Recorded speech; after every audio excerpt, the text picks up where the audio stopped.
What's up, everybody? Welcome to the Block Church. My name is Joey Frjanik. I'm the lead pastor here, and I get to lead with a bunch of amazing leaders, and you are here for a special Super Bowl Sunday. As you can see, I'm standing at Lincoln Financial Field celebrating the NFC champions and hopefully Super Bowl champions tonight. And if you root for another team, please forgive me. Fly, Eagles, fly. Super Bowl is an amazing day in American culture. It's a wild day where people get together and celebrate and eat. And you're in for a great day here at the Block Church. And I was just thinking about some crazy stats of the Super Bowl. And as Americans, some of the crazy things we do. One of them that we do is crazy is we eat. I read a stat that said that we consume 8 million pounds of guacamole on Super Bowl Sunday. And I love guacamole. We consume hundreds of millions of pounds of chips on Super Bowl Sunday. I read a stat that 1.26 million chicken wings are made on Super Bowl Sunday. You know, the cost to buy an ad to do a commercial on Super Bowl Sunday is around $5 million, which is about $167,000 per second. And the average American spends $75 on their Super Bowl Sunday, which leads to about $14 billion spent as Americans on Super Bowl Sunday. It's just bizarre. It's wild. Those are fascinating statistics. I'm not sure if we should celebrate them or be embarrassed by them, but there is something about the Super Bowl and about the storylines that are fascinating. The storylines of breakthrough, of victory, of underdogs winning, of what it took for people, the price they paid to get where they were, the pivotal moments that are the Super Bowl. There's 3 Super Bowls that really stand out to me. It's Super Bowl III, 1969. It's the Jets versus the Colts. And there's this quarterback, Joe Namath from Alabama, who predicts the Jets are going to win. Now, the Jets are double-digit underdogs. And somehow that day, Joe Namath and the Jets beat the favored Colts. I love that. Super Bowl 32, 1998. It is the Broncos versus the Packers. The Packers have just come off a Super Bowl victory with their star, Brett Favre. They're supposed to be winning and win this game by double digits. And the Broncos have lost 4 Super Bowls at this point. And John Elway, their quarterback, had lost multiple Super Bowls. But somehow, some way, the Broncos upset the Packers and win their first Super Bowl. The last Super Bowl that I think of that has a remarkable storyline, a pivotal moment in history, is 2002, Super Bowl 36. It's the Rams versus the Patriots. Now, just a few months earlier, we are reflecting on and experiencing 9/11. So it was an important Super Bowl for us as a nation, emotionally, nationally. And the Super Bowl is interesting because the Rams were the greatest show on turf, the best offense in the world ever. And they were supposed to win, of course, by double digits. But here come the Patriots with a 6th round backup quarterback to win on the last second field goal. Tom Brady and the Patriots dynasty, this pivotal moment, is born. It's just crazy to think about the Super Bowl. Since the 1970s, 10 wild card teams have won the Super Bowl. A wild card team is somebody who lost a lot, or lost a lot of times in the regular season, struggled, but won enough to get into the playoffs. And when they got to the playoffs, they won when it mattered. And that's what I love about sports. I love that you can lose a few times, you can fall down, people get injured, you go through trying times, any of those things. I think that theme of winning in pivotal moments when it matters, I think that's so applicable to our lives.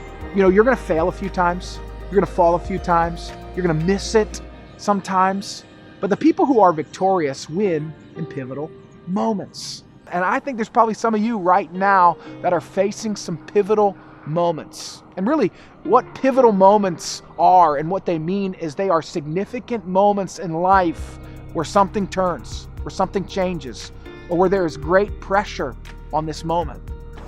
And some of you are in that place, or you will be, and you've got to make a pivotal decision, a winning decision. And I want you to know, it doesn't matter how many times you've lost or failed or have been hurt or have sinned, there's a fresh start and there's an opportunity to win right now. And I love what Paul says in Philippians 1:6, and you can read it along the bottom of the screen, but essentially Paul is saying, he who began a good work in you, he's going to carry it on to completion. And that's what God does. He looks at us not as losers, not as injured people, not as failures. He looks at us as champions and winners. And when we partner our life with the cross, with Jesus, we can be victorious. I want to dive in here. We're going to look at a passage of Scripture. I know most of us can easily recognize the David and Goliath story, even if we weren't raised in church or even if we don't feel comfortable with the Bible. David and Goliath is the ultimate underdog story.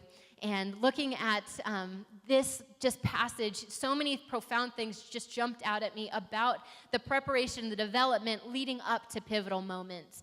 And so I'm going to set a little context for you first. David's the youngest of his brothers. He's a shepherd, takes care of his dad's sheep. And then at one point, his brothers are all off to war. Israel is coming against the Philistines. And David is sent out to go bring bread and grain to his brothers at war. His dad says, go send this to your brothers. They've been out there for a while. They need food. And so David brings this out to them, and he sees that they're pitted against the Philistines. They used to line up, and there was like a valley between them, between the two sides, and he could see this giant, over 9 feet tall, would come out and would just yell and would just come against God's army and would just talk about how lowly they were and how awful they were, how weak they were, and he would say, I could destroy you all just myself.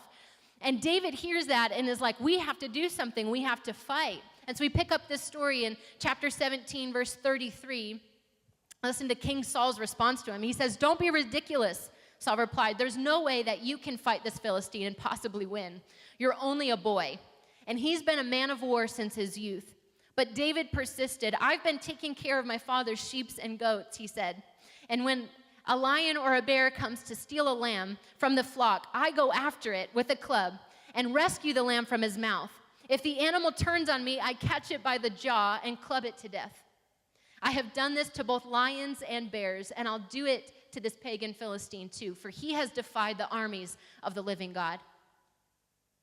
The Lord who rescued me from the claws of the lion and bear will rescue me from this Philistine." And Saul finally consented and said, "Go right ahead, and may the Lord be with you." So David is talking about this pivotal moment coming against the giant, but he's going back to what God has been doing in his life leading up to that moment. There were pivotal moments that happened before he was faced against Goliath. There were development happening before he found himself here in this pivotal moment. And so what jumped out at me were 3 principles that I can reflect in my life and see them as well. The first one is that David had a ready stance. He was not sitting back, wasn't waiting, wasn't like, someday I dream of being king, so I better just do the finer things in life. I mean, he was out there with responsibility in the pasture, taking care of the sheep and the goats. And when a lion or a bear would come, he took action and he was ready to. He had that club near him, and he was ready to go and protect the sheep and the goats. And that is amazing to me because he could have very easily dismissed that and said, this is just actually my dad's sheep, and if one is lost, who cares? We've got all these other ones. But he had this ready stance, ready to do what needed to be done. And it made me think about my own life. When I was 11 years old, I was in a public middle school. It was a pretty large middle school, and there were no Bible clubs, there was no Christian gatherings, there was no fellowship of Christian athletes or anything. And so I found a teacher and said, can I start a Bible club here? I'd like to help all the other Christians, meet each other and gather. And so he said yes. And so we started with about 13 kids, and about 5 of them were 8th grade boys. And I was like, man, these guys are influential. This is awesome. And so in order to keep them around, I thought, we need to have games. Guys like playing games. And so I was really creative every week with the games that were coming. But our numbers started dwindling, and then soon there was only 4 of us. And I went and found these guys and said, "How come you don't come to the Bible club anymore?" And they were like, "Well, we don't want to come just to play games. We could play games anywhere. We're coming to the Bible club. We want to actually learn about God or pray or something." And so I had to adjust, and okay, we need some equal parts fun, equal parts Bible, and pray, and how do you do all this? And what I didn't realize as an 11-year-old was that was preparing me to one day be a pastor.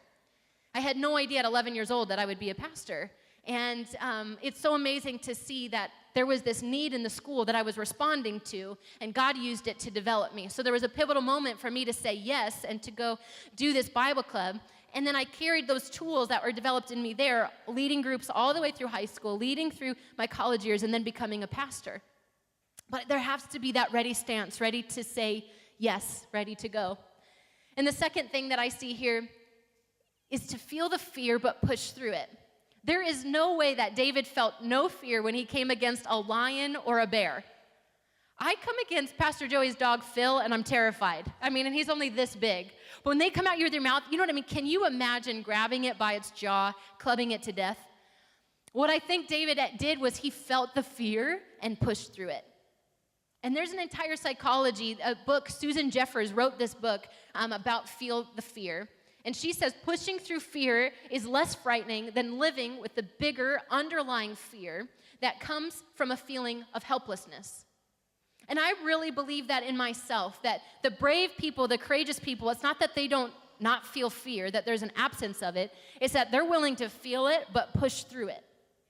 And in my own life, I can see where God has used those moments where I've had fear, and I could either choose to run away and go somewhere where I don't feel anxiety or I don't feel fear, where it's safe and comfortable, or I can feel it and push through it and still do the hard things. And those moments are what truly develop. In college, I moved from Arizona to Texas. And Texas is a whole different culture, and it's unique. Pastor Matt, who gave us announcements, he's from Texas, so it gives you a snippet of what Texans are like.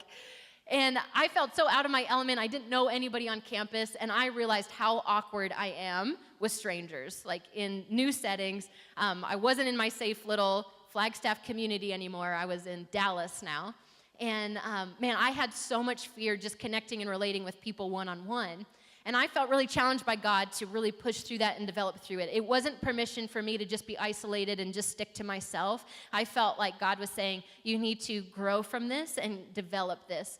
So I signed up to be a tutor for our college campus, and that meant that I had to spend 50 minutes one-on-one with a stranger once a week for the entire semester. And I didn't sign up to just do that with one person. There were 12 students. And there were so many days, I'm telling you, I felt like throwing up before going to work. I had so much anxiety and so much fear because I had to sit one-on-one, and if it was awkward, it was like on me. They're not going to be like, so how are you, and what are you doing? I mean, it was like mandatory tutoring. I was teaching them how to be a good student. It wasn't just about a subject. They would come in with low ACT scores or SAT scores, and I was teaching them how to study, how to be a good student, how to set your time management, your priorities. And so to do that well, I had to have a relationship with them. They had to care enough about me and know that I cared enough about them to really hear what I had to say. And so I pushed myself for that semester, and it was brutal at times. I mean, there was like dead silence or awkwardness, or I would say something stupid, but I just kept trying, and I didn't let the fear dictate what I was going to do. And if you've been in a small group with me, you know how passionate I am about this, that our feelings can't be our leader. We choose, and our feelings will follow us. And that doesn't mean that we don't have negative feelings or that we don't feel fear. But if you look at David's life, guaranteed he felt fear at times, but he did what needed to be done anyway. And if you look at what it says in that passage, that he wasn't afraid to go against Goliath because he said, the same God who rescued me from the lions and from the bears will rescue me from this giant. There was a buildup of trust. There was a buildup of faith. There was a buildup of trust in God over himself because of other pivotal moments leading up to that. And I hope you catch what it says. It says lions and bears. So it wasn't like he had one or two victory. It wasn't one time a lion came, one time a bear came. These things happened multiple times, and each time I think David's confidence grew a little bit more, and it grew a little bit more, and he's like, okay, God was with me that last time. Remember what happened last time? Okay, and he could remind himself, remember what happened last time? I can go and do this now. And I think even as he's saying this to Saul, he's reminding himself, the same God who saw me through the lions and the bears will see me through this giant here. And what some of us need to do is get better at reminding ourselves of the faithfulness of God. When we feel the fear, when we feel the anxiety, to say the same God who has seen me through up to this point will see me through this next point. And the last principle that I see here is David's surrender. When he's out there caring for the sheep and he's caring for the goats, I believe he had a surrendered spirit, recognizing that it wasn't just about him out there. It was his father's what's the word? Dynasty is the only thing that's coming to my mind, but it was legacy there that he's caring for. And he wasn't like, man, I don't even know if I'm going to inherit this. I don't know if I'm going to get anything out of this. I don't care if one lion or one lamb goes down to the lion. He had such a surrendered spirit, recognizing there was a bigger picture than just him, knowing that this could potentially be his children's inheritance as well, and that there was so much more happening than just that. And I believe that spirit is what kept developing him and what made God see just the humility in him to trust him then with this David and Goliath moment. Because what happens is when he goes out there, the Philistines, or the Israelites, I believe, were so much more concerned about them and dying and being annihilated. David had the perspective of God and saying, this man is speaking against God. We have to do something. Himself was secondary to what God was saying and to God's nation, God's legacy. Wow, words are hard. But it's that same surrendered spirit. And so I had to look at my own life, looking at David, like, do I live with a surrendered spirit? Do I truly believe it's not about me? It's about something bigger than myself? And God took me this memory. I haven't thought about this for a long time, but when I was in high school, my ultimate dream and goal was to be crowned prom queen. I don't know if any ladies can relate to that, but that was my deep, deep desire. Homecoming queen, prom queen. And I was nominated a couple times through high school, but then senior year, I was chosen as the winter formal queen. And let me tell you, I was on cloud 9. I was like, this is it. God loves me. I've arrived. It meant so much to me. I was so excited. And my youth pastor, I was really involved in the youth ministry, and my youth pastor, didn't know what was happening, but he scheduled a prayer night the same night as winter formal. And I was a leader in the youth ministry and felt like I really needed to choose. Do I go and pray for the students that I'm in school with, or do I go and have my moment in the limelight and have everybody's praise for me? And I remember talking to my sister about it and her saying, I don't think God would be mad at you if you chose to go to the dance. That's great. You have influence in your school, and God's given you a platform there. But the Holy Spirit was just tugging at my heart. I knew that this was a pivotal moment for me. It wasn't just about, do I go get the crown or do I go to a prayer night? There was something in me where I knew this was significant. And I chose to go to the prayer night, and I remember just wrestling with God through that and just like, man, I've given up so much for you, God. Now as an adult, I'm like, I was an idiot. It's good that I wouldn't go. But in that moment, it felt like such a surrender. It felt like such a sacrifice. But what I felt like God was speaking to me really for the first time as a 17 or 18-year-old, God challenging me, are you building your kingdom or are you building my kingdom? Are you driven by the things that you want for yourself, or are you driven by things that I want for the greater people? Do you want to come and pray for the friends that you go to school with, or do you want to go and just receive their praise? And in those moments of just that surrender, recognizing maturity was coming, and my life is not about myself. My life is for the bigger purpose. My life is for God and for Him to be praised, not myself. My life is to store up for eternal treasures, not things that I'm not going to actually get to take with me to the afterlife.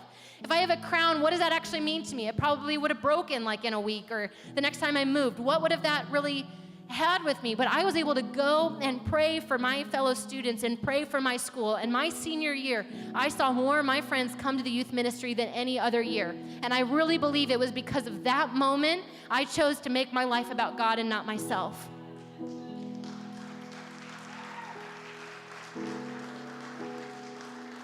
And I'm so thankful the Holy Spirit helped me win in that pivotal moment. And I can guarantee you that was the beginning of surrender for God. The last 10 years of being in ministry, God has asked major sacrifices of me and asked me to surrender a lot of things. But it started in that moment. Do I go to winter formal or do I go to a prayer night?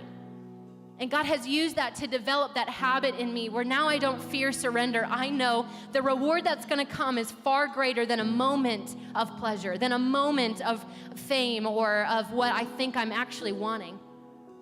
And so the same is true for you. It's not just David waking up one morning and like, I'm going to go slay a giant. It's the preparation, it's the development that's happening beforehand so that he could win in that moment.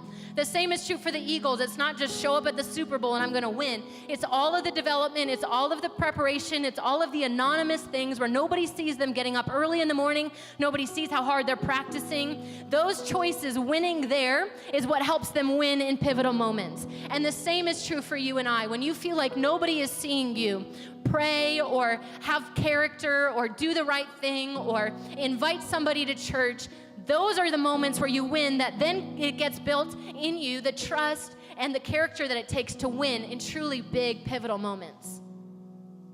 So it's never just about this small moment right here. I can do whatever. There's always something bigger that God's growing in us. And we can look at David, who is an incredible hero of the faith, and say the same God who led David to have victory over a man, over a giant, can help me in what I'm facing right now.